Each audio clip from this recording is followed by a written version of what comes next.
Columbus police stated plainly their mission is clear: to clean up troubled neighborhoods and address issues of violence impacting communities. A big part of that effort is actually bonding with the people they serve.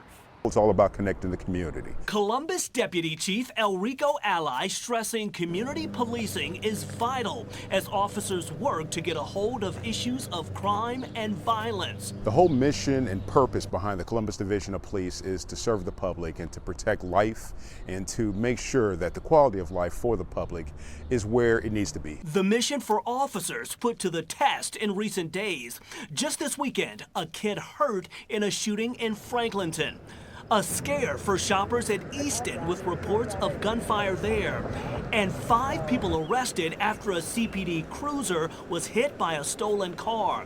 The latest round of crime, clear examples of what the department is trying to stop as we get closer to summer.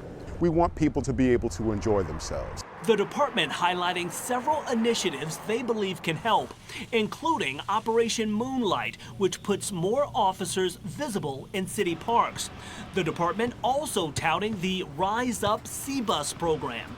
Events will be held in neighborhoods citywide, providing resources and helping officers better connect with local families. Well, you can't change anything you don't talk about. Pastor Mark Hampton with the Fresh Start Worship Center believes that community police partnership is the best way to tackle the issue of crime across the city.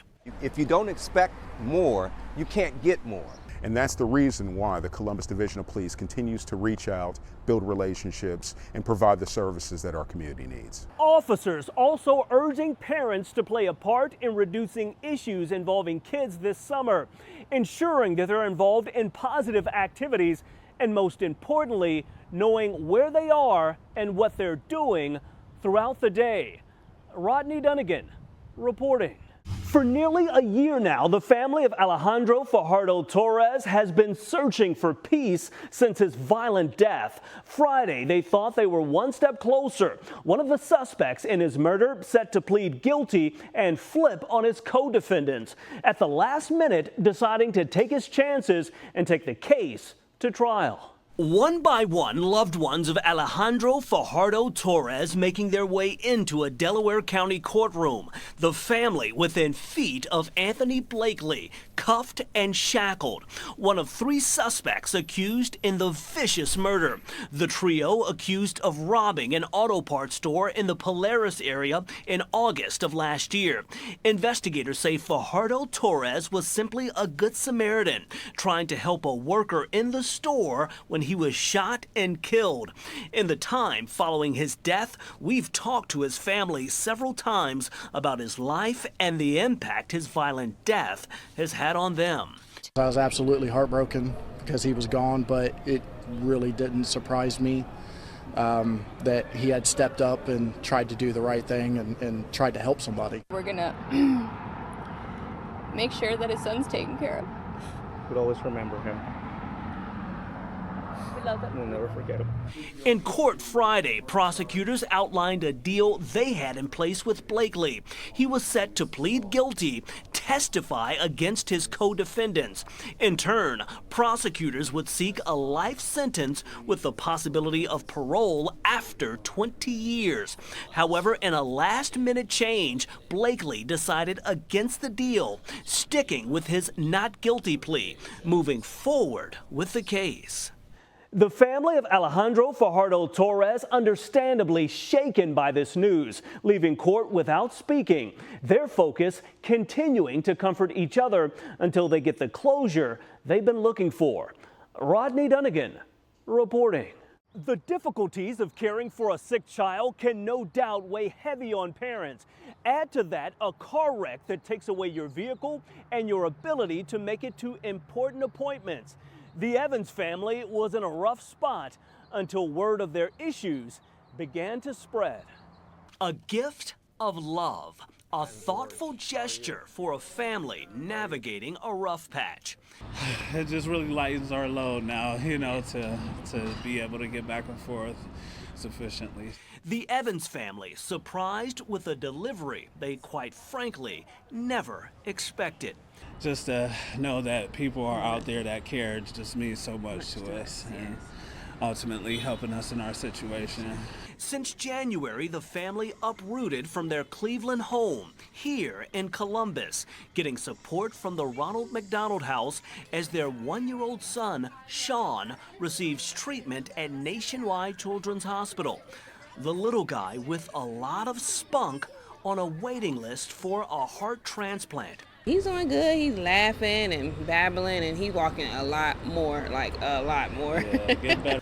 Weeks ago, the family's car was totaled in a wreck, forced to use expensive rideshare services to get to and from work, along with vital appointments. This meant a lot to me to be able to help you guys. It really did. It really did. Word of the family's story reached the team at Byers Airport Subaru, sparking an idea. A timely donation, a new vehicle, no strings attached, dropped off at the doors of Children's Hospital. I was just very, very happy to help them and to reach out to them. The donation certainly appreciated. One less worry as the family awaits crucial news about Sean's new heart. Just taking it a day at a time, but ultimately we keep our spirits high, and we rooting for him, just waiting for that call. The family certainly thankful for the gift and the needed hand up as their little one receives treatment. The gesture, a true example of being positively Columbus. Rodney Dunigan reporting. According to the city, a domestic violence victim is 750% more likely to die at the hands of an abuser if they were strangled. Over the past year, officers have been trained to recognize the symptoms. Advocates and officers stress many times it's difficult to get domestic violence victims to speak out against their abusers. Just last year, Ohio legislators provided an outlet to police, mandating strangling someone a felony. It makes the penalties stiffer, providing prosecutors with more leverage to keep abusers away from victims. For the past year, Columbus officers have taken part in an innovative training model used to respond to violent felony strangulation cases. We see things now that we never saw before. More than 50 CPD officers getting the skills to help them better identify strangulation cases. Tuesday, team members discussed what they've learned and the impact they're having on the streets. And for us, it can hit home, especially when you see it everywhere. It happens. It's everyone. It's not something that just happens in one area or one demographic. Officers and advocates indicate this effort is all about saving lives. They believe this training is vital to ensuring that happens. Rodney Dunigan reporting. A little bit of motivation goes a long way. Educators and community activists looking to give kids a hand up and a push forward, all thanks to a fresh new pair of kicks. For the close of the year, we want to show them how much we appreciate them. J's for A's. The kids love the sneakers. The parents love the academic progress. Listen, this is what our school needs, and the young people have put forth the effort. I just appreciate the program. We Are Linden celebrating students going above and beyond at Legacy Academy of Excellence. So it's always a beautiful thing to see. It motivates me to do better. The community group loading kids up for a special trip to Easton Wednesday for a shopping spree. Fresh new shoes for students who've gone above and beyond in the classroom. I think it's a huge encouragement. The effort about much more than keeping kids stylish.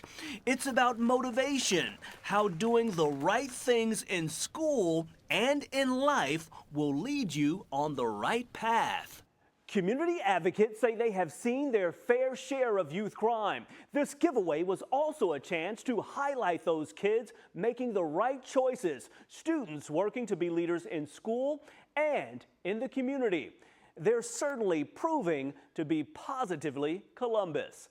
Rodney Dunigan reporting.